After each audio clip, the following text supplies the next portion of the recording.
ప్రభునందు ప్రియులరా, ఈరోజు మన ధ్యానాంశం ఏమిటంటే సామెతల గ్రంథం 3వ అధ్యాయం 33వ వచనం. సామెతల గ్రంథం 3వ అధ్యాయం 33వ వచనం. భక్తిహీనుల ఇంటి మీదకి యెహోవా శాపము వచ్చును, నీతిమంతుల నివాస స్థలమును ఆయన ఆశీర్వదించును. ప్రభునందు ప్రియులారా, జ్ఞాని అయినటువంటి సొలొమోను ద్వారా పలకబడినటువంటి మాటలో ఏం చెప్తున్నాడంటే, భక్తిహీనుల ఇంటి మీదకి యెహోవా శాపము వచ్చును, నీతిమంతుల నివాస స్థలమును ఆయన ఆశీర్వదించును. ఈరోజు మన ధ్యానాంశం కూడా ఇదేనండి. నీతిమంతుల నివాస స్థలమును దేవుడు ఎలా ఆశీర్వదిస్తాడు ఏంటండి? నీతిమంతుల నివాస స్థలమును దేవుడు ఎలా ఆశీర్వదిస్తాడు? ప్రభునందు ప్రియులారా, ఈ మాట వినగానే నీతిమంతుల నివాస స్థలమును దేవుడు ఆశీర్వదిస్తాడు అనే మాట వినగానే మన ఆలోచన ఎక్కడికి వెళ్తుందండి? ఎక్కడికి వెళ్తుందండి? మన ఇంటి దగ్గరికి వెళ్ళిపోతుంది. అంటే నివాస స్థలం అంటే ఏంటండి? మనం ఉండేటువంటి ఇల్లు కదండి. మన ఇంటి మీదకి ఆలోచన వెళ్ళిపోతుంది. ఈ వచనం చదవగానే నా ఇంటి మీదకి దేవుడి యొక్క ఆశీర్వాదం వస్తుంది అనుకుంటాం. భక్తిహీనుల ఇంటి మీదకి వారికైతే డైరెక్ట్ ఇచ్చాడు, నీతిమంతులకైతే నివాస స్థలం అన్నాడు. భక్తిహీనుల ఇంటి మీదకి యెహోవా శాపము వచ్చును. మీ ఆలోచనలో మీకు తెలిసినటువంటి భక్తిహీనుడు ఎవరో ఒకరు ఉండి ఉంటారు, వాడి ఇల్లు కూడా గుర్తొచ్చేసి ఉంటుంది మీకు ఈ పాటి. అంటే ఈ వాక్యం బట్టి చదవగానే మన ఆలోచన రెండు విధాలుగా పనిచేసింది. నీతిమంతులు మేము, లేకపోతే నేను, నా ఇంటిని దేవుడు ఆశీర్వదిస్తాడని ఒకసారి ఇమాజినేషన్లోకి వెళ్ళిపోతాం. మీ దృష్టిలో భక్తిహీనుడు ఎవరో ఉంటాడు, వాడి ఇల్లు మీదకి శాపం వస్తుంది అని మన ఆలోచన ఈ రెండు ఇళ్లలోకి వెళ్ళిపోతుంది. వెళ్ళిపోతే లేదండి, ఆటోమేటిక్గా వెళ్ళిపోతుంది. అండి, మనిషి అనేవాడు క్షయమైపోయేవాడా లేకపోతే అక్షయుడా? మనిషి అనేవాడు క్షయమైపోయాడా అక్షయుడా? చెప్పాలండి.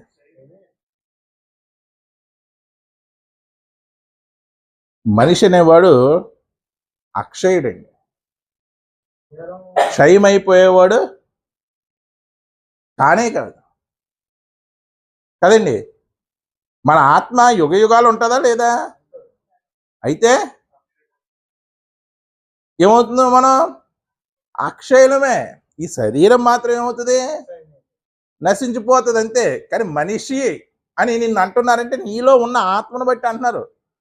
ఇదే శరీరం బట్టల షాప్ మీద ముందు ఉన్నటువంటి బొమ్మకు ఉంది, దాన్ని ఏమంటున్నాం? మనిషి అంటలేదు, బొమ్మ అంటున్నాం. సేమ్ మనకులాగా ఉంటుందా? మనకన్నా అందంగా ఉంటుంది. మనకన్నా అందంగా ఉంటుంది. దాన్ని ఏమంటున్నాం? మనిషి అని ఎందుకు అంటలేదు? అందులో ఆత్మ లేదు కాబట్టి. అంటే మనిషి అనేవాడు నిత్యుడా లేకపోతే అనిత్యుడా? నిత్యుడు.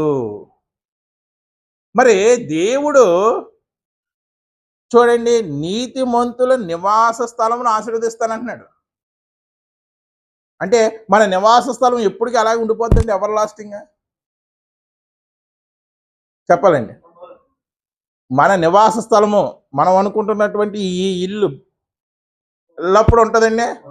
ఒక 40 సంవత్సరాల తర్వాత మనమే ఎవరికైనా అమ్మేయచ్చు, లేకపోతే పడగొట్టేసి కొత్తది కట్టేయచ్చు. అది మనది కాదు అనిపించుకోవచ్చు. లేకపోతే యేసు రెండవ రాకల్లో పంచభూతాలు మిక్కిలి వేండ్రంతో దయమైపోతాయి, అందులో మన ఇల్లు కూడా బూడిద అయిపోవచ్చు. అంటే దేవుడు నాశనం అయిపోయేదాన్ని ఆశీర్వదిస్తాడా, నిత్యము ఉండేదాన్ని ఆశీర్వదిస్తాడా? అర్థమైందండి నా పాయింట్. దేవుడు నాశనానికి లోనైపోయేదాన్ని ఆశీర్వదిస్తాడా, నిత్యము ఉండేదాన్ని ఆశీర్వదిస్తాడా? అంటే మరి నివాస స్థలము అనగానే నీ ఆలోచన అక్కడికి ఎందుకు వెళ్తుంది? ఎందుకంటే మన ఆలోచన అంతా కూడా ఈ వాక్యానికి డయాగ్రామ్ గీయమంటే ఎంతో చక్కగా మంచి ఇల్లు వేసేసి ఆర్టిస్ట్ పైనుంచి దేవుడు చెయ్యి ఇలా వచ్చి చేతిలోంచి ఆశీర్వాదం. భక్తిహీనుడింటికి చీకటితో నిన్న ఇల్లు, దేవుడి చేతిలోంచి అగ్ని పడిపోతున్నట్టు చక్కగా చేసుకుంటారా లేదండి? అలాంటి ఆలోచన కలిగి ఉంటాం. కానీ దేవుడు ఇక్కడ నివాస స్థలమును, నీతిమంతుల నివాస స్థలమును ఆశీర్వదిస్తాను అంటున్నాడంటే ఎల్లప్పుడూ కూడా ఆయన నిత్యము ఉండేదాన్ని ఆశీర్వదిస్తాడండి. క్షయమైపోదని ఎటువంటి పరిస్థితుల్లో కూడా ఆశీర్వదించడు. మరి ఆలోచించండి ఒక్కసారి. మరి ఏంటి నీతిమంతుల నివాస స్థలం ఏమిటి అని ఆలోచిస్తే, ప్రభునందు ప్రియులారా చూడండి, కొరింథీయులకు రాసినటువంటి 2వ పత్రిక 5వ అధ్యాయం 3 నుండి 5 వచనాలు. నెమ్మదిగా చదవండి, కంగారు పడొద్దు. కొరింథీయులకు రాసినటువంటి 2వ పత్రిక 5వ అధ్యాయం 3, 4, 5 వచనాలు. ఈ గుడారములో ఉన్న మనము భారము మోసుకొని మూలుగుచున్నాము. చూడండి, భక్తుడు ఏమంటున్నాడండి? ఈ పౌలు భక్తుడు ఏమంటున్నాడండి? ఈ గుడారములో ఉన్న భారము మోసుకొని మూలుగుచున్నాం. పౌలు గారు వృత్తి ఏంటండి? అంటే గుడారాలు కొట్టడమే కదా. అలాగా ఆయన కట్టుకున్నటువంటి గుడారములో కూర్చొని పౌలు గారు ఏం చేస్తున్నారంట? అంతేనా?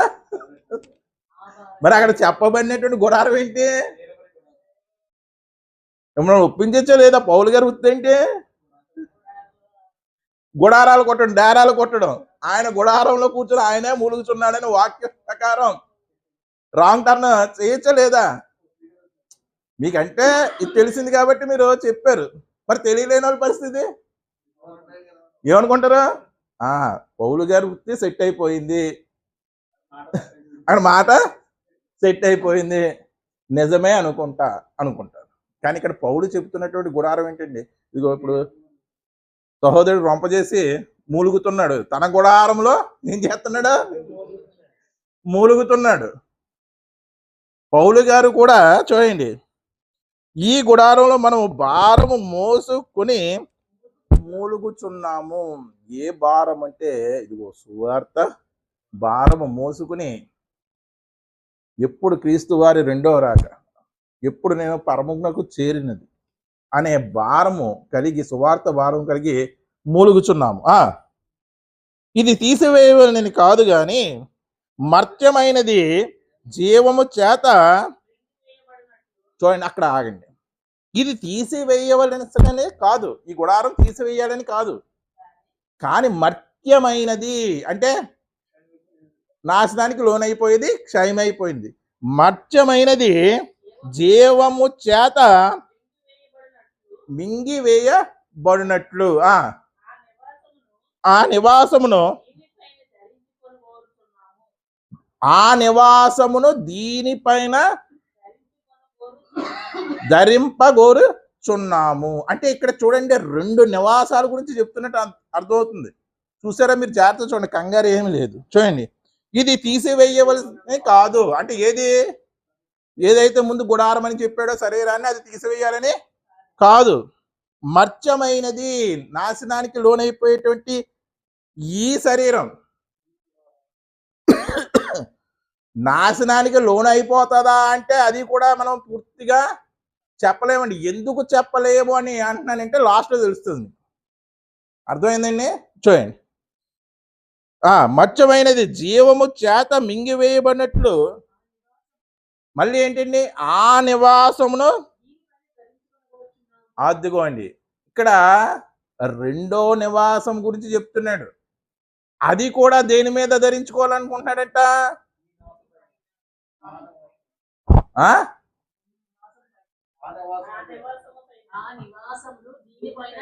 అంటే దేనిపైన? అంటే శరీరం మీద శరీరం అన్న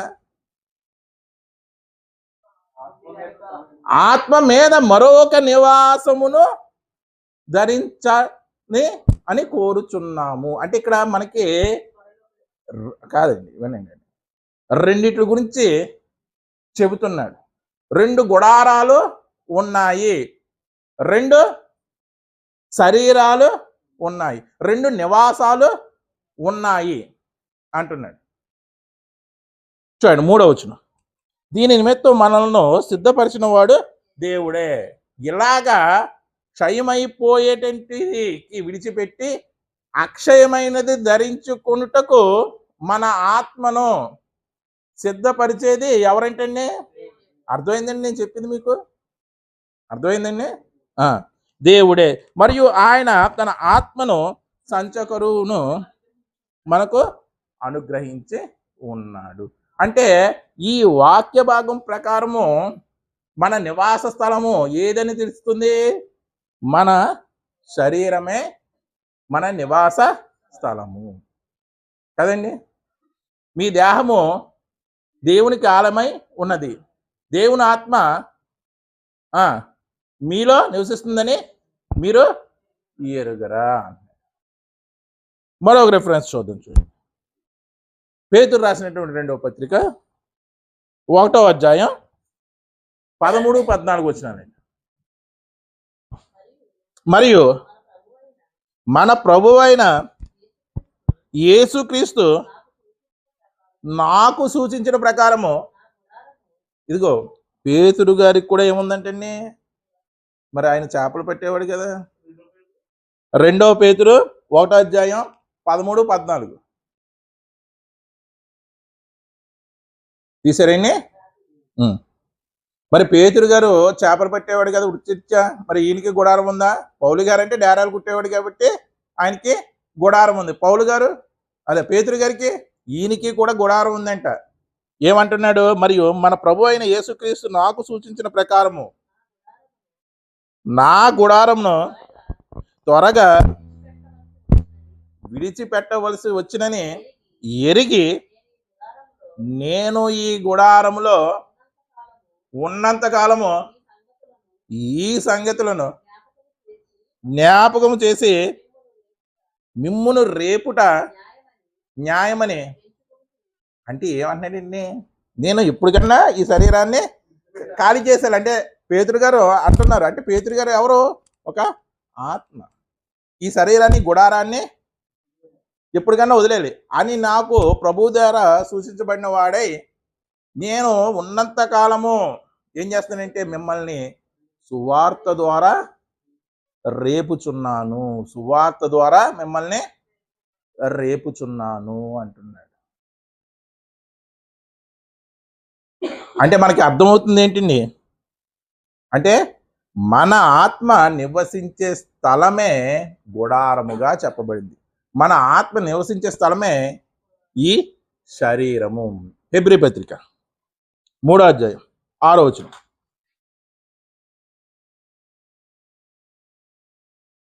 అయితే క్రీస్తు కుమారుడై ఉండి ఆయన ఇంటి మీద నమ్మకంగా ఉన్నాడు. ధైర్యమును నిరీక్ష వలన ఉత్సాహమును, ధైర్యమును నిరీక్షణ వలన.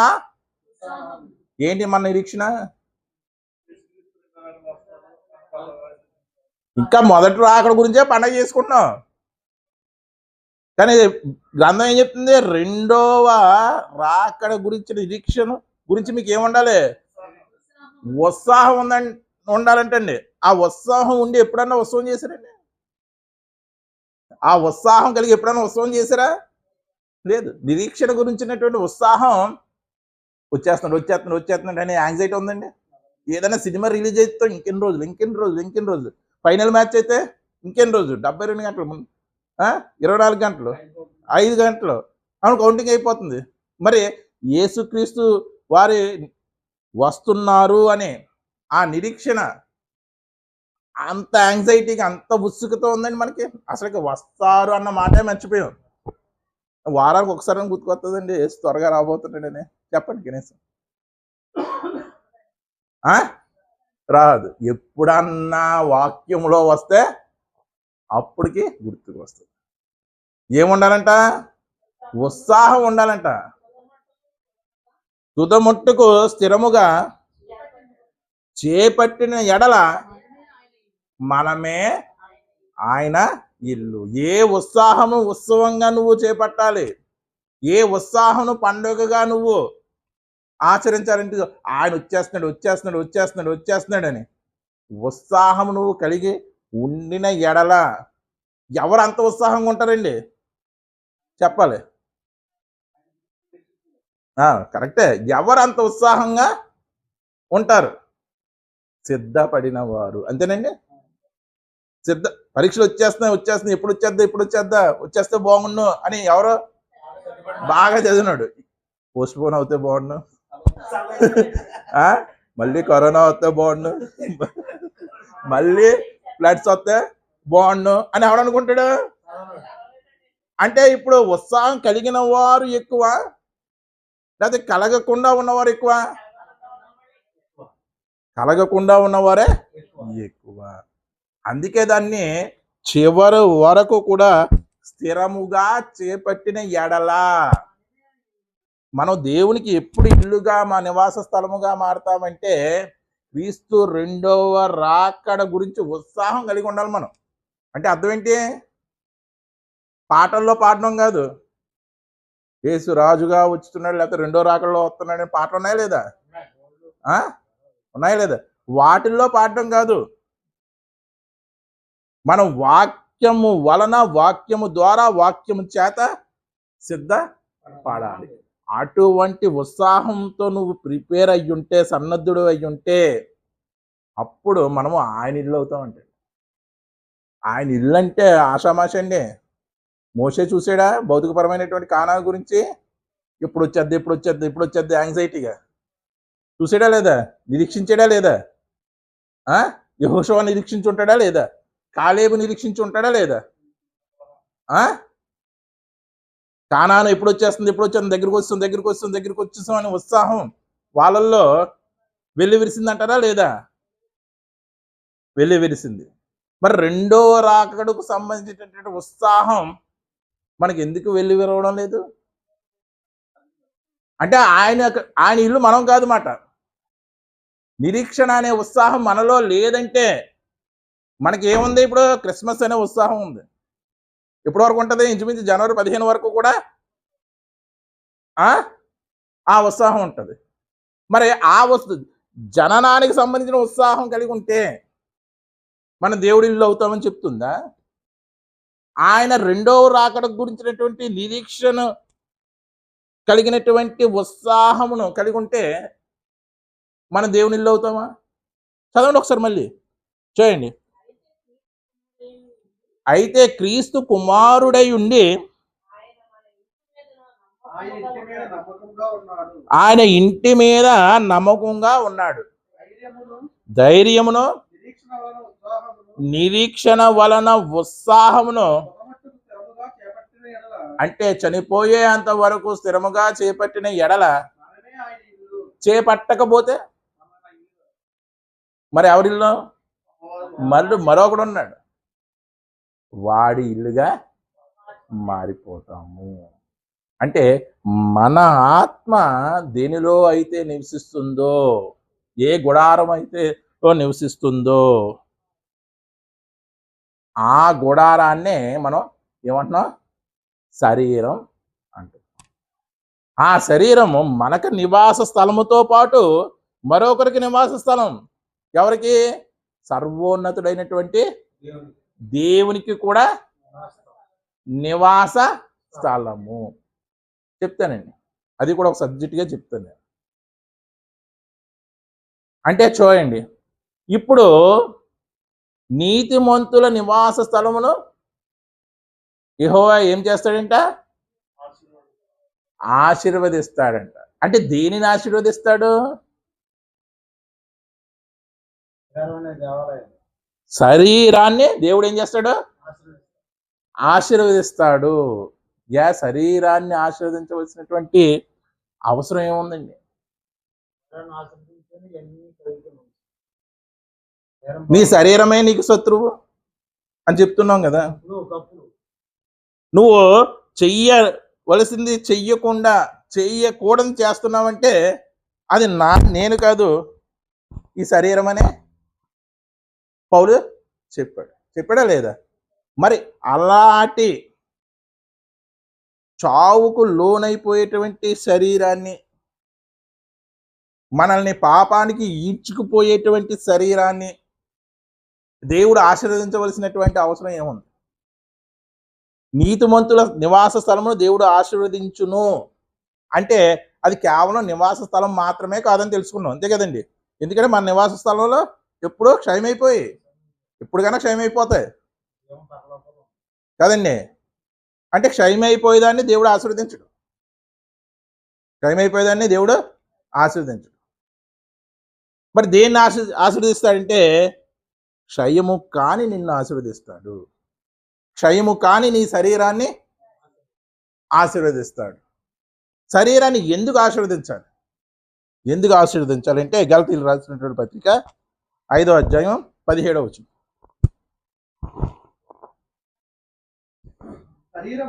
శరీరము ఆత్మకును ఆత్మ శరీరముకును విరోధముగా ఆపేక్షించును. ఇవి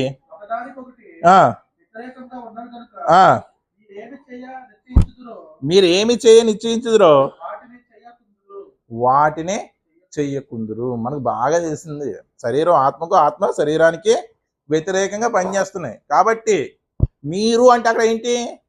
మీ ఆత్మ ఏమి చెయ్యాలని మీరు నిశ్చయించుకున్నారో అది చేయరు. అంటే దేనికి లోబడిపోతున్నారు? మీరు శరీరానికి లోబడిపోతున్నారు. ఆత్మ సిద్ధమే కానీ శరీరం బలహీనం. శరీరం బలహీనం. పెట్రోల్ ఉంది, ఆ కార్బొరేటర్ కార్బన్లో ఏం పడేసింది? డస్ట్ పెట్టేసింది. పెట్రోల్ ఉంది, పెట్రోల్ అంటే ఆత్మ సిద్ధమే. బండి కార్బెట్లో ఏం పడేసింది? అంటే ఇప్పుడు దేవుడు దేన్ని రిపేర్ చేయాలి? దేన్ని రిపేర్ చేయాలి? శరీరాన్ని. దేనిని? శరీరాన్ని. మీరు చెయ్యగోరనిది మీరు చెయ్యాలనుకున్నా సరే మీరు చెయ్యలేకపోతున్నారు. రోమీయులకు రాసినటువంటి పత్రిక 8వ అధ్యాయం 5వ వచనం. శరీరానుసారులు శరీర విషయముల మీద మనసుంతురు, ఆత్మానుసారులు ఆత్మ విషయముల మీద మనసును ఉంతురు. అంటే శరీరానుసారముగా ప్రవర్తిస్తారు, ఆత్మానుసారులు ఎలా ప్రవర్తిస్తారంటే ఆత్మానుసారంగా ప్రవర్తిస్తారు, ఆత్మ విషయం మీద మనస్సు ఉంచుతారు. శరీరానుసారమైనటువంటి మనస్సు మరణము. అంటే ఇప్పుడు ప్రపంచంలో ఎటువంటి మనస్సు కలిగిన వారు అధికము? శరీరానుసారమైనటువంటి మనస్సు గలవారు ఎక్కువ. అంటే ఇప్పుడు దేవుడు దేన్ని రిపేర్ చేయాలి? దేన్ని రిపేర్ చేయాలండి? శరీరానుసారమైనటువంటి ఆలోచనను. మనస్సు అంటే ఏంటి? ఆలోచనను రిపేర్ చెయ్యాలి. ఈ చేతితో ఏదైనా వస్తువు దొంగిలించేద్దాం అనుకున్నాం, అదేంటి ఈ చేతితో సువార్త పత్రికలు పంచిపెట్టాం కదా, ఈ చేతితో మళ్ళీ అలా దొంగిలించవచ్చా అని ఆలోచన పుట్టి వెనక్కి వస్తే అనుకో, ఈ శరీరం ఏమైనట్టు? రక్షించబడినట్టు. రిపేర్ అయ్యిందా లేదా? కన్నుతో చూడకుండా చూస్తున్నాం, ఇదేంటి ఈ కన్నులతో దేవుని వాక్యం చూస్తున్నాం కదా, క్రీస్తు కొరకు నిరీక్షిస్తున్నాం కదా అని ఆలోచించి అక్కడి నుంచి మరలుకున్నాం అనుకో, ఏమైనట్టు? రిపేర్ అయినట్టు, రక్షించబడినట్టు. అందుకే దేవుడు నీతిమంతుల గుడారమైనటువంటి శరీరాన్ని ఆశీర్వదిస్తున్నాడు. నీతిమంతుడు 7 మార్లు పడినను సరే తిరిగి లేస్తాడు. శరీరం అంటే మనం నెగిటివ్గా తీసేసుకుంటాం. శరీరం అంటే నెగిటివ్గా తీసేసుకుంటాం. ఇశ్రాయేలుని ఏమన్నాడు? మిమ్మల్ని మీరు పరిశుద్ధ, మన మంగళవారం చెప్పిన సబ్జెక్ట్ అదే కదా, మిమ్మల్ని మీరు ఏం చేయాలి? అంతకుముందు మంగళవారం అనుకుంటా, పరిశుద్ధ పరుచుకోండి. అంటే వాళ్ళు ఏం చేశారు? శరీర సంబంధమైనటువంటి పరిశుద్ధత పాటించారు. మనలో కూడా మిమ్మల్ని మీరు పరుచుకోండి అని చెప్పాడు. అంటే మనం ఏం చేయాలి? ఈ శరీరానికి పాపం అంటకుండా జాగ్రత్త పడాలి. పురుషులు సనుగుడు సంశయాలు మాని ప్రతి స్థలమందు ఏం చేయమన్నాడు? పరిశుద్ధమైనటువంటి చేతులెత్తి. మరి ఈ చేతులకు పరిశుద్ధత ఎలా వస్తుంది? నాలుకకు పరిశుద్ధత ఎలా వస్తుంది? కంటికి పరిశుద్ధత ఎలా వస్తుంది? చెవుకు పరిశుద్ధత ఎలా వస్తుంది? ఈ అన్నిటికీ రిమోట్ అయినటువంటి మనసుకు పరిశుద్ధత వస్తే ఆటోమేటిక్గా వీటికన్నిటికి కూడా పరిశుద్ధత ఆపాదించబడుతుంది. అంటే నీతిమంతుల గుడారమైనటువంటి ఈ శరీరము పాపానికి లోనైపోతున్నప్పుడు దాని నుంచి మరల్చి దేవుడు ఏం చేస్తాడు? దీన్ని ఆశీర్వదిస్తాడు. అంతకన్నా గొప్ప ఆశీర్వాదం ఏమైనా ఉందండి? నువ్వు పాపంలోకి వెళ్ళిపోతుంది ఈ శరీరం, దాన్ని వెనక్కి వాక్యం ద్వారా మళ్ళీ కాల్ బ్యాక్ చేయించి ఆ పాపం చేయకుండా ఆపాడు అంటే దేవుడు నిన్ను ఆశీర్వదించినట్టే కాదా? మనకంటే ఆశీర్వాదం ఏంటి? 100 కోట్లు బ్యాలెన్స్, 100 ఎకరాల భూమి, 10 కార్లు, ఇది. కానీ నీతిమంతుల నివాస స్థలము నేను ఆశీర్వదిస్తాను అంటే చూడండి, పాపానికి లోనైపోయేటువంటి ఈ శరీరం పాపానికి వెళుతుండగా దేవుడు ఏం చేస్తాడంటే తన వాక్కుతో మళ్ళీ నిన్ను రీబ్యాక్ ఏం చేస్తాడు? అదే ఆశీర్వాదం అండి. అంతకన్నా ఆశీర్వాదం ఉందా? యేసేపు పాపానికి లోబడలేదు అంటే అతని మీద, అతని నివాస స్థలం మీద ఏముంది? దేవుని ఆశీర్వాదం ఉంది. మీకు ఇంకా నమ్మకం కావడం లేదా? దేవుడు శరీరాన్ని ఆశీర్వదిస్తాడంటే, ఆశీర్వదించడం అంటే ఏమని చెప్తున్నాను? ఈ శరీరం పాపానికి లోనవ్వకుండా రక్షిస్తాడు. ఎందుకంటే మన ఆత్మ ఫెయిల్ అయిపోతుంది దీన్ని కంట్రోల్ చేయడంలో. మన కళ్ళం, మన శరీరం గుర్రం అయితే మన ఆత్మ కళ్ళం అయితే, కళ్ళం బలహీనం అయిపోయింది, కళ్ళం బలంగా లేదు.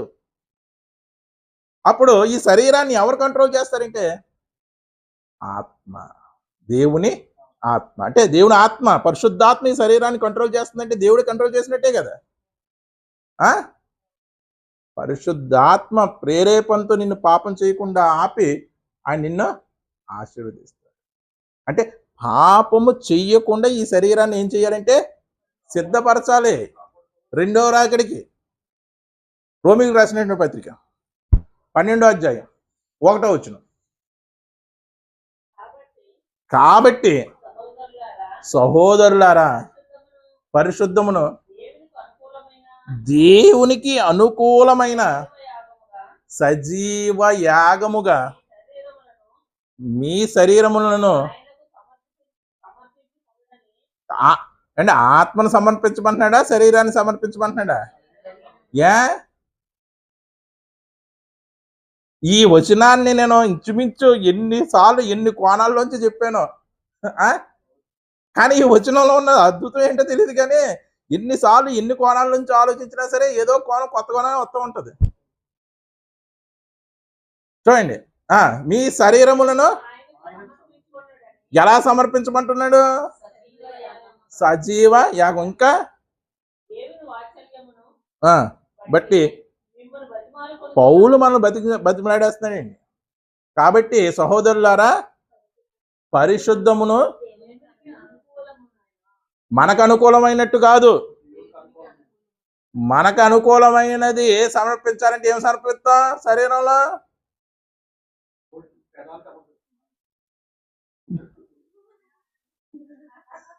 ఎందుకు 2 నెలల వెంటనే వచ్చేస్తుంది. దేవుడు తెలివితో కూడా కాదండి.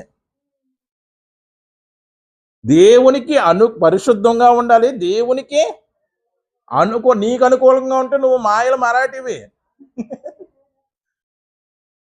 అందుకే ఆయనకి అనుకూలమైనది సజీవ యాగముగా నీ శరీరమును సజీవ యాగముగా మీ శరీరములను ఆయనకు సమర్పించుకునుడని బతిమలాడుతున్నాడంటండి.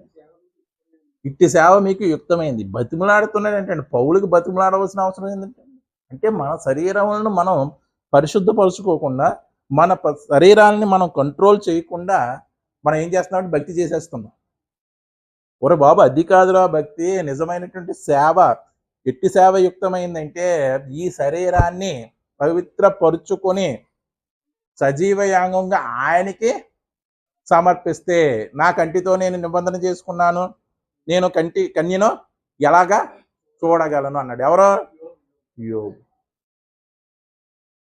అన్నాడా లేదా? అంటే ఏం చేసుకున్నాడు? పరిశుద్ధపరుచుకున్నాడు. ఈ శరీరాన్ని కంట్రోల్ చేసుకున్నాడు. అంటే యోబు ఏం చేశాడు? తన శరీరాన్ని సజీవ యాగంగా ప్రభువుకి సమర్పించాడు. ఇట్టి సేవ ఎటువంటిది? యుక్తమైనది. అంటే దేవుడికి ఏదైనా అర్పించాలంటే దాన్ని ఎంత సిద్ధపరచాలండి? సిద్ధపరిచేవరా లేదా? ఒక మేకని అర్పించాలంటే దాని యొక్క ఆరోగ్యం ఎలా ఉంది, దాని యొక్క స్ట్రక్చర్ ఎలా ఉంది, దానికి మచ్చ రోగం ఏదన్నా ఉందా అన్ని పరీక్షించి అప్పుడు చేసేవారు. మరి మనం ఇదిగో దేవా నా జీవితం ఆపాదమస్తకం నకసిక పర్యాంతం, మరి దీంట్లో ఎన్ని ఉన్నాయి? పరీక్షించవా? పాటే కదని ఆపాదమస్తకం నువ్వు అంకితం చేస్తా, ఆయన అంకితం చేసుకోవద్దు. నాకు వద్దు బాబు, నాకు అనుకూలంగా దీన్ని మార్చి నువ్వు నాకు సమర్పించు. నీ నివాస స్థలాన్ని, నా ఇంటిని సమర్పించు. నువ్వు అలా సమర్పించడానికి సిద్ధపడితే నేను ఏం చేస్తాను? నీలో ఉన్నటువంటి నీతిని బట్టి నిన్ను నేను ఏం చేస్తానంటే ఆశీర్వదిస్తాను. అప్పుడు చెప్పండి, దేన్ని ఆశీర్వదిస్తాడు దేవుడు? ఇంటిని ఆశీర్వదిస్తాడా? నీతిమంతుల నివాస స్థలాన్ని ఆశీర్వదిస్తాడా? నీతిమంతుల నివాస స్థలమైనటువంటి ఈ శరీరాన్ని ఏం చేస్తాడండి దేవుడు? ఆశీర్వదిస్తాడు. ఎలా ఆశీర్వదిస్తాడు? ఎందుకు ఆశీర్వదిస్తాడో చెప్పుకున్నాం. ఎందుకంటే తనకు సమర్పించడానికి అది సిద్ధపరచ కాబట్టి, ఆ సిద్ధపాటు మనకు రావడం లేదు కాబట్టి పరిశుద్ధాత్మ ప్రేరణ ఇచ్చి దీన్ని మన ప్రభు కొరకు సిద్ధపరిచేలాగా తానే చేసుకుంటాడు కదండి. ఎలా చేస్తాడు? ఎలా సిద్ధపరుస్తాడు? హెబ్రీ పత్రిక 4వ అధ్యాయం 12వ వచనం. హెబ్రీ పత్రిక 4వ అధ్యాయం 12వ వచనం. ఎందుకనగా దేవుని వాక్యము సజీవమై బలము గలదై రెండంచుల గల ఎటువంటి ఖడ్గము కంటెను వాడిగా ఉండి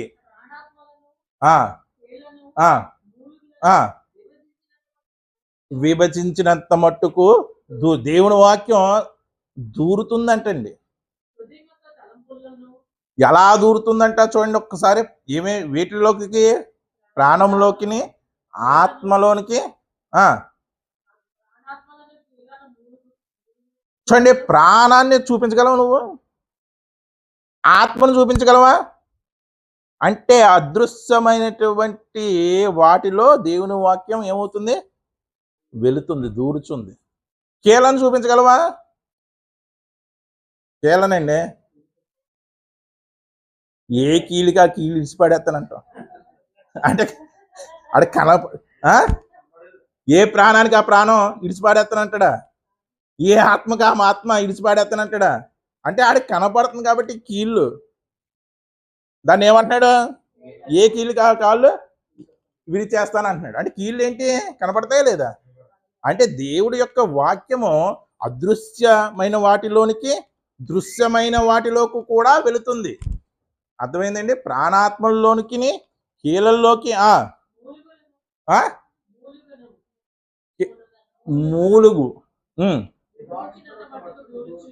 అదిగో వీటిని విభాజించుకుంటూ లోపలికి వెళుతుందండి. మూలుగు అంటే ఏం మూలుగండి?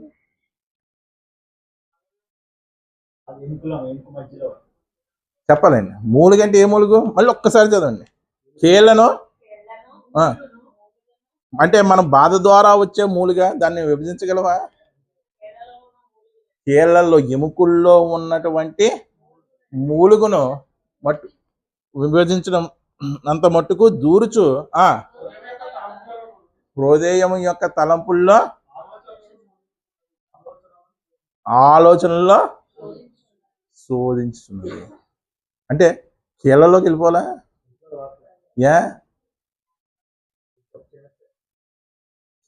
అంటే కీళ్ళు సరిగ్గా పని చేయకపోతే మన శరీరం ఏది పని చేయదు. అంటే ఏ కీలుగా కీలు ఇరిసేస్తానంటే నేను పని చేయకుండా చేసేస్తాను. అపవాదం చేస్తుంది అదే. మళ్ళీ ఏం చేస్తుంది? దేవుడు పని చేయకుండా ఏ కీలుకి ఆ కీలు ఇరిచేస్తుంది. ఆత్మసిద్ధమే. శరీరం బలహీనం అంటే కీలవాతం వస్తుంది శరీరాన్ని. ఏమొస్తుంది? ఆ కీలవాతాన్ని సరిచేయడానికి కీళ్ళల్లోకి ఏమెళ్తుంది? దేవుని వాక్య ప్రాణంలోకి వెళ్తుంది, ఆత్మలోకి వెళ్తుంది, కీళ్ళల్లోకి వెళ్తుంది. కీళ్ళలో ఉన్నటువంటి ఎముకలో ఉన్నటువంటి మూలుగులోకి ఎందుకు వెళ్తుంది? రక్తము పుట్టేది అక్కడే. శరీరానికి జీవముగా చెప్పు. శరీరానికి ప్రాణము ఏంటండి? దేహానికి ప్రాణం రక్తం. అంతవరకు వాక్యం వెళ్ళి హృదయము యొక్క అంటే నీ ఆలోచనల యొక్క ఆలోచనల యొక్క తలంపులను ఏం చేస్తుందంటే శోధించుచున్నది. దేవుడు ఎంత ప్రాసెస్ చేస్తున్నాడండి. రెండంచులు గల ఖడ్గము కంటే వాడి అయినటువంటి వాక్యాన్ని నీ ప్రాణంలోనికి, నీ ఆత్మలోనికి, నీ కీళ్ళల్లోనికి, నీ మూలుగులోనికి, నీ హృదయం యొక్క తలంపుల్లోనికి ప్రవేశపెట్టి నిన్ను ఏం చేస్తున్నాడంటే ఆశీర్వదిస్తున్నాడు. వాక్యము వీటిల్లోకి వెళ్ళకపోతే ఏమవుతుంది? శరీరం పాపానికి లోనైపోద్దా లేదా?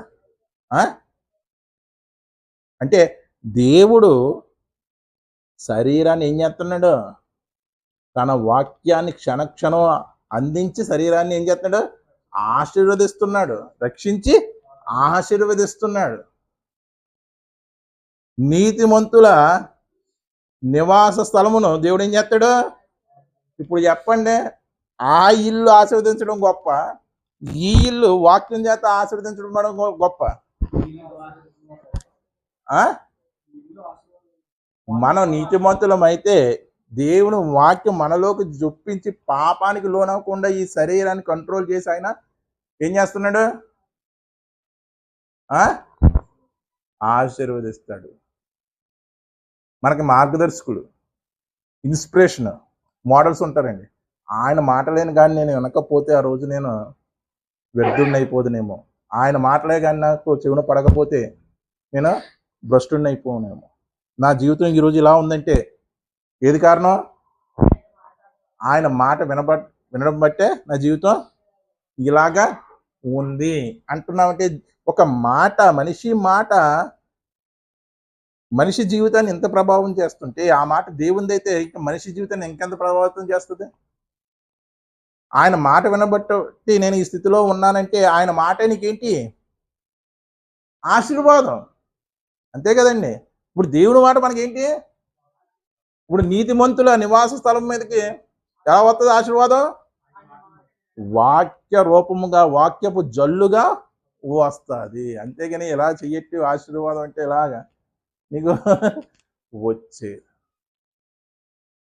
అర్థమైందండి? నీతిమంతుల నివాస స్థలమును యెహోవా ఆశీర్వదిస్తాడు. ఎందుకు ఆశీర్వదిస్తాడో చూసాం, ఎలా ఆశీర్వదిస్తాడో చూసాం. ఇంకోళ్ళు మిగిలిపోయారు ఎవరు? భక్తిహీనుల నివాస స్థలం అంటే ఏంటి? భక్తిహీనుల అంటే ఏంటి?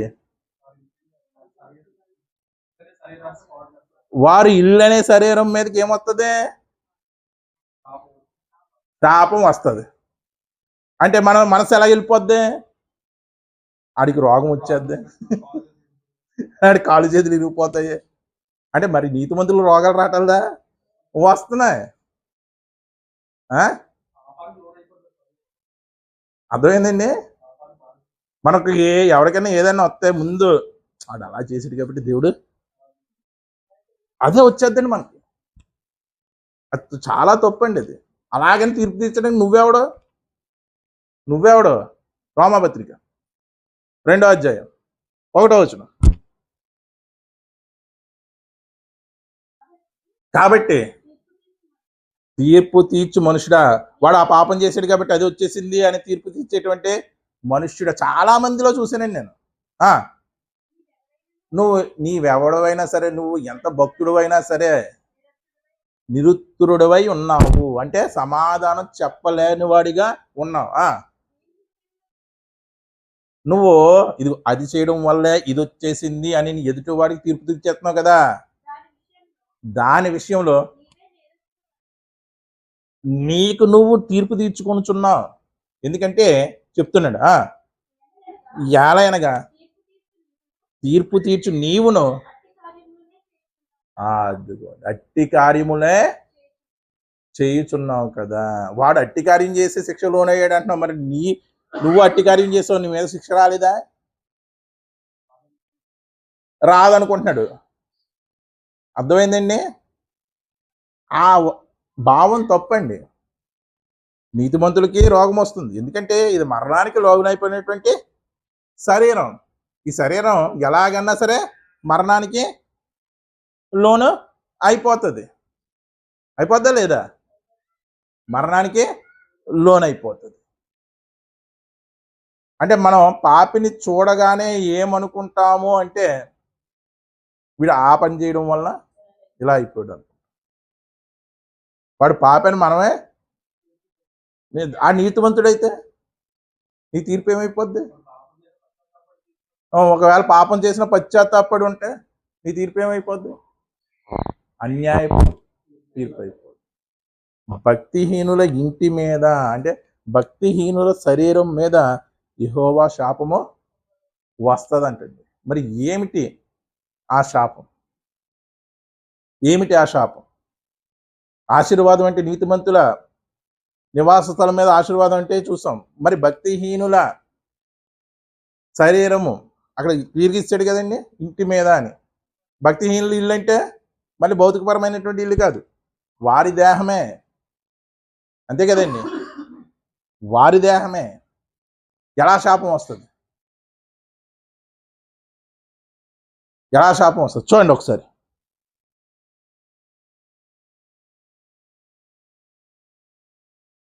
కొరింథీయులు రాసినటువంటి మొదటి పత్రిక 15వ అధ్యాయం, అది కాదండి, మార్కు సువార్త 9వ అధ్యాయం 48వ వచనం. మార్కు సువార్త 9వ అధ్యాయం 48వ వచనం.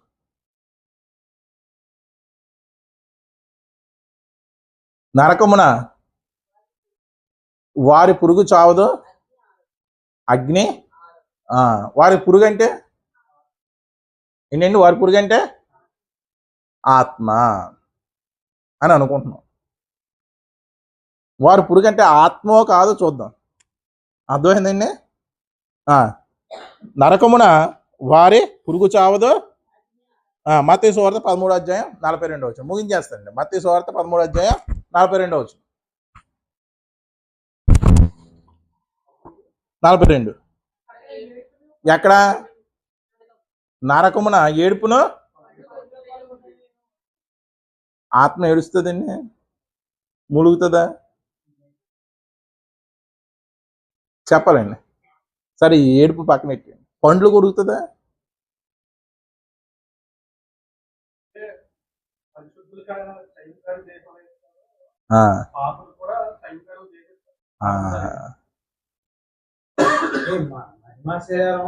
ఇప్పుడు పాపికి కూడా శరీరము అక్షయంగా మార్చబడుతుంది. అర్థమైందండి? పరిశుద్ధులకు కూడా శరీరం ఏమవుతుంది? అక్షయంగా మారుతుంది. ఇద్దరికీ అక్షయంగా మారుతుంది. వీడు నరకంలో యుగ యుగాలు ఉండడానికి, వాడు పరిశుద్ధుడుగా దేవునితో యుగ యుగాలు ఉండడానికి. ఏ దేహం వస్తుందండి? మహిమ దేహం వస్తుందా? మరి పాపికి కూడా అదే చెప్తున్నావు కదా.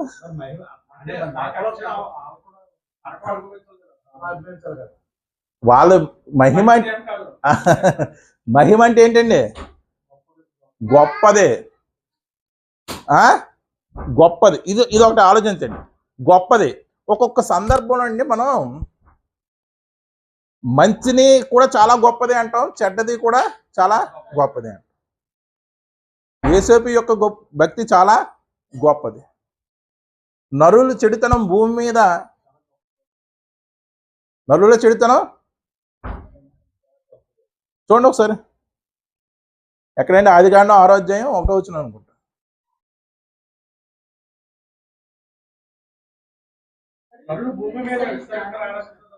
నరులు భూమి మీద ఆరంభించిన తర్వాత చూడండి ఎక్కడండి? 6:5 అండి. ఏమంటున్నాడు దేవుడు? చెడుతనాన్ని అంటే అది గొప్పదంటే మంచిగా కాదు, చెడులో గొప్ప. అర్థమైందండి? ఇప్పుడు నీ కన్ను తేటగా ఉండకపోతే నీ దేహం అంతా కూడా చీకటిలోకి వెళ్ళిపోద్ది. ఆ చీకటి ఎంతో అన్నాడా లేదా? అంటే వీళ్ళు పాపులు కూడా మహిమ శరీరాన్ని ధరించుకుంటారు. అది గొప్పదైనటువంటి, అది ఎందుకు ఆ గొప్ప వచ్చిందంటే ఆ శరీరానికి యుగ యుగాలు కూడా నరకంలో కాలుతుంది. అది అర్థమైందండి నా పాయింట్ మీకు? ఇక్కడ కూడా గొప్ప శరీరమే. ఇది చెడుకు పోయేటువంటి గొప్ప శరీరము, మహిమకు అంటే మంచికి పోయేటువంటి మళ్ళీ అది మహిమ శరీరమే, అది గొప్పదైన శరీరమే, నరకంలో ఉండేది. ఇది పరలోకంలో మహిమ. అంటే మనం ఏంటంటే అండి ఒక మంచి అనే దానికే కట్టుబడిపోతున్నాం. అర్థమైందండి? పదజాలం మనకి ఎలా ఫిక్స్ అయిపోయింది. అర్థమైందండి? మరి ఏ శరీరం వెళ్తుంది? ఇంక ఇదే లాస్ట్ పాయింట్ అండి. ఏ శరీరం వెళ్తుంది? అటు నరకానికి కానీ ఇటు పరలోకానికి కానీ.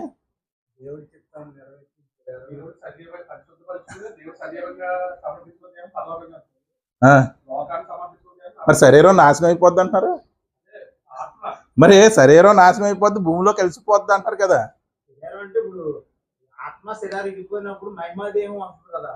మహిమాదేహం వస్తుంది అంటే కొత్త దేహం ఏదో వస్తుంది అనుకుంటున్నారు మీరు. చూడండి ఒకసారి, ఇది బాగా చూడండి.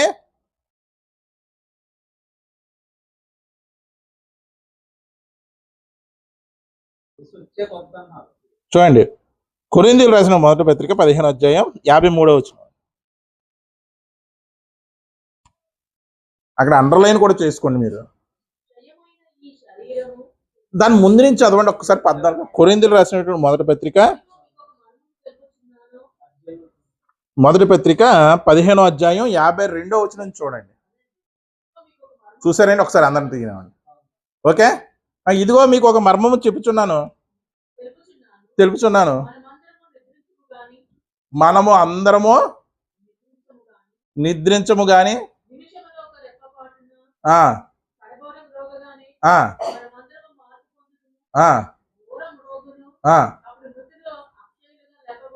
మృతులు ఎలా లేపడతారంటే అండి? మృతులు అంటే ఏంటి?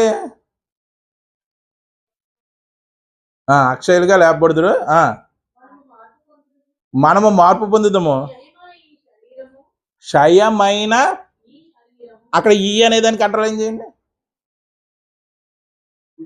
క్షయమైన ఈ శరీరము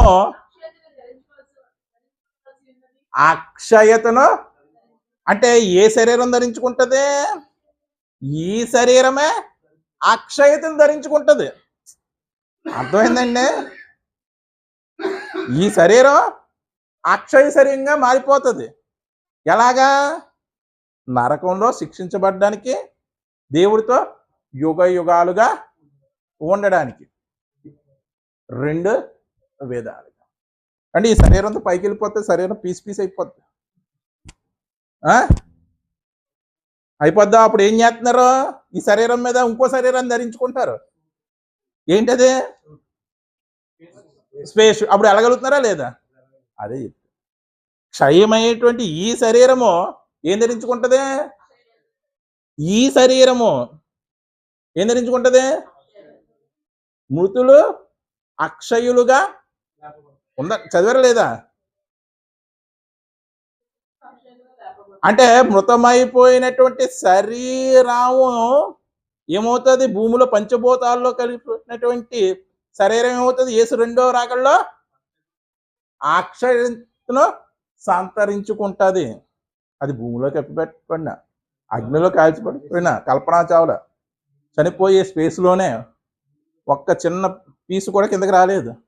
అంతరిక్షం కూడా, ఆకాశం కూడా ఏం చేస్తుంది? తన దేహాన్ని ఇచ్చేస్తుంది. సముద్రము తన ప్రేతలను చదివారా రెఫరెన్స్? ప్రకటన గ్రంథంలో సముద్రం ఏం చేస్తుంది? నీరేం చేస్తుంది? తనలో ఉన్నటువంటి ప్రేతలను అప్పగిస్తారు. పంచభూతాల్లో లయమైపోయింది, నాశనం అయిపోయింది అనుకుంటున్నటువంటి ఈ శరీరం ప్రభు యొక్క 2వ రాకడలో లేపబడి ఇదే శరీరం అక్షయతను ధరించుకుంటుంది. ఎక్కడికి పోదండి ఈ శరీరం. కొద్దిగా మార్పు చెందుతుంది. ఈ శరీరం మీద మనం సూట్ వేసుకుంటాం. ఏ సూట్ అది? అక్షయతనే సూట్. ఇప్పుడు వ్యామగామి ఎలాగ వేసుకుంటున్నాడు? Space suit. మనం కూడా ఏం చేస్తాం? అక్షయతనే సూట్ వేసుకుని డైవర్షన్ అక్కడ నరకానికి. వీడు సజీవుడే, వీడు సజీవుడే. వీడికి తీరని బాధ, వాడికి దేవుళ్ళో నిత్య ఆనందం. అంటే భక్తిహీనుని ఇంటి మీదకి వచ్చేటువంటి శాపం ఏది? వాడికి వచ్చిన రోగమా? మరి ఏంటి? నరకమున వాడి అగ్ని ఆరదు, పురుగు చావదు. నరకమున ఏముంటాయి? అక్షయ శరీరంతో ఏముంటాయి? పండ్లు కొడుకుతాయో ఉంటాయి. ఇదండి, అర్థమైందండి? ఒకసారి మళ్ళీ కీర్తన గ్రంథం, సామెతల గ్రంథం 3వ అధ్యాయం 33వ వచనానికి రండి. ఇప్పుడు క్లియర్గా అర్థమవుతుంది. కన్ఫ్యూజ్ ఏం అవ్వకండి. ఆ వాక్యాన్ని ఆలోచించండి అంతే. ఏంటంటే మనకి కొన్ని పదాల్లో ఫిక్స్ అయిపోయి వాటిల్లోంచి బయటికి రాలేకపోతున్నాం. భక్తిహీనుని ఇంటి మీదకి అంటే ఎలా వస్తుంది? భక్తిహీనుడు అంటే ఇల్లు అంటే ఏంటి? వాడి శరీరమే. వాడి శరీరానికి ఎలాగా శాపాన్ని ఇస్తాడంటే దేవుడు వాడి చివరి వరకు కూడా మారకపోతే వాడిని భ్రష్ట మనసుకు అప్పగించేసి దేవుడు వాడి శరీరాన్ని అక్షయ శరీరంగా మార్చి, క్షయమైపోయేటువంటి ఆ శరీరాన్ని పంచభూతాల్లోంచి తీసి అక్షయ శరీరంగా మార్చి నరకానికి పంపిస్తాడు. శాపం అది భయంకరమైన శాపం. దానికన్నా శాపం ఉందంటండి? దానికన్నా భయంకరమైన శిక్ష ఏదన్నా ఉందా భూమి మీద? లేదు. భక్తిహీని ఇంటి మీదకి శాపం వచ్చేసింది అంటే మనం ఏమనుకుంటాం? వాడు అలా చేసాడు, అది అందుకే ఈ గతి పెట్టేసింది అనుకుంటాం. అసలు గతి గురించి ఆలోచించడం మానేశారు. అర్థమైందండి? నీతిమంతుల నివాస స్థలమును. నీతిమంతుల నివాస స్థలం అంటే ఈ దేహమే. ఈ దేహంలో ఎంతో కొంత నీతి ఉంది. ఆ నీతిని డెవలప్ చేస్తున్నాడు ప్రభు.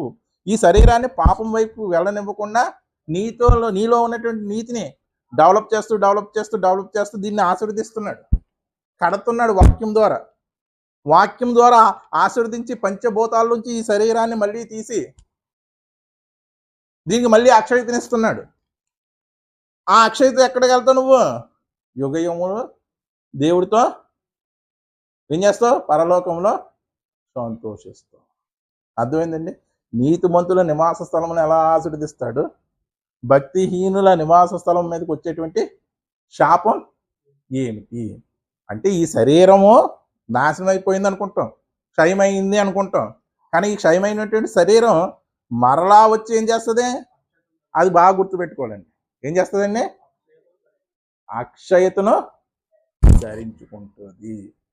అప్పటి వరకు భూమి అనే ఫ్రిడ్జ్లో ఉంటుంది, అప్పటి వరకు ఆకాశం అనే ఫ్రిడ్జ్లో ఉంటుంది, అప్పటి వరకు నీరు అనే ఫ్రిడ్జ్లో ఉంటుంది, అప్పటి వరకు ఫ్రీజర్ చేస్తున్నాడు దేవుడు. అర్థమైందండి? ఆ విధంగా దేవుడి ఆశీర్వాదం నీతిమంతుల మీదను, ఆయన వాళ్ళ నివాస స్థలమును మీదను, భక్తిహీనుల మీదను, వారి నివాస స్థలం మీదను ఉంటుందండి. ఒక్కసారి ఇంటికి వెళ్ళి మరలా వాక్యాన్ని పరిశీలించండి. మనం చేసే తప్పు ఏంటంటే, చిన్నప్పటి నుంచి స్కూల్లో మాస్టర్ చెప్పినటువంటి లెసన్ని ఇంటికి వెళ్ళి చదవలేదు. మనం పరీక్ష ఎలాగంటే డిసెంబర్ నుంచే స్టార్ట్, లేకపోతే జనవరి నుంచి మార్చి వరకు 3 నెలల్లో అవిరమంగా అంటే విశ్రాంతి లేకుండా చదివేసి ఆ 4 నెలలు కష్టపడిపోయి పాస్ అయిపోతాం. అదే ఏ రోజు పాఠం ఆ రోజు చదివినోడికి 4 నెలలు చదివినోడికి తేడా ఉంటుందా? ఉంటుంది. వీడు ఫస్ట్ క్లాస్ రావచ్చు, డిస్టెన్స్లో పాస్ అవుతుంది. తేడా ఉంటుందా లేదా? ఏ రోజు పాఠం ఆ రోజు చదువుకున్నామండి మనం ఎవరన్నా? ఎవరు చదవలేదు. మరి బైబిల్లో బెరయా సంఘం ఉంది, వాళ్ళు ఏం చేశారు? పౌలు శీలలు చెప్పిన మాటలు అలా ఉన్నాయో లేదో అనుదినము ఏం చేశారు? లేఖనాలనే ఏం చేశారండి? పరిశీలించి చూసి అనుదినము. మళ్ళీ ఎందుకు రాయించాడు చిన్న పదం అంటే, బైబిల్లో చిన్న పదం మిస్ అయిపోయినా మన ఆత్మ జీవితం మిస్ అయిపోద్దండి. అనుదినము వాటిని పరిశీలించు. ఇందా చూడండి, క్షయమయ్యేటువంటి ఈ దేహము, అక్కడ ఈ అనేది మిస్ అయిపోతే ఎంత అర్థం మిస్ అయిపోద్ది, ఎంత సబ్జెక్ట్ మిస్ అయిపోద్ది. అందుకే వాక్యం దగ్గర అంత జాగ్రత్త ఉంది. ఏ రోజు ఏ మెసేజ్ ఉన్నా దాన్ని 2-3 సార్లు మనం పరిశీలించి చూస్తేనండి మనకి అది ఫిక్స్ అయిపోద్దండి. చిన్నప్పుడు పలక మీద ఆ అని ఒకసారి రాస్తే కానీ వచ్చింది నీకు? ఆ పలకనే పలక అనే పలకడానికి వీలు లేకుండా చేసేసి దాన్ని దుద్ది ఆ అక్షరం షేప్ మారిపోయి, ఆ ఏ రాయడానికి అక్షరం షేప్ మారిపోయి అలా రాయిగా వచ్చింది. మరి వాక్యం ఒక్కసారి వినేసి ఏకసంధగ్రాహివా నువ్వు? ఏకసంధగ్రాహివా కాదు. మరి వాక్యం ఈ హృదయం అనే పలక మీద రాయిద్దా? రాయాలి. కోటి రాసుకుంటున్నారు కదా, దేవుడు కోటి, దేవుడు కోటి రాసుకుంటున్నారు కదా. మరి అంత మంచి భక్తి ఉంది, మరి వాక్యాన్ని అలా 1,000 సార్లు నెమరు వేసుకోవాలనే ఆలోచన రావట్లేదు. అంటే ఆ పేరు చిన్నది కాబట్టి 1,000 సార్లు రాసేస్తున్నాం. మరి ఇది పెద్దది కాబట్టి, పాస్టర్ గారు చెప్పిన గంట సందేశం పెద్దది కాబట్టి దాన్ని 10 సార్లు అన్నా సరే మళ్ళీ తిరిగి ధ్యానించలేకపోతున్నాం. అందుకే అబద్ధ బోధకుడు పేటరేగిపోయారండి. ఈ శరీరము అనే గుడారము అని మనం చెప్పుకుంటే దీన్ని వదిలేసి దీన్ని ఎలా బాగు చేయాలి తెలియక గుడారాల పండుగ అది ఇంపార్టెంట్. ఇప్పుడు యేసు 2వ రాకడలో ఇది ఇంపార్టెంట్. ఏది ఇంపార్టెంట్? అదేనండి, అదే ఇంపార్టెంట్ అండి. ఈ గుడారాన్ని సరి చేసుకోవడం ఇంపార్టెంట్. అందుకే వాక్యాన్ని అనుదినం కూడా ధ్యానించండి.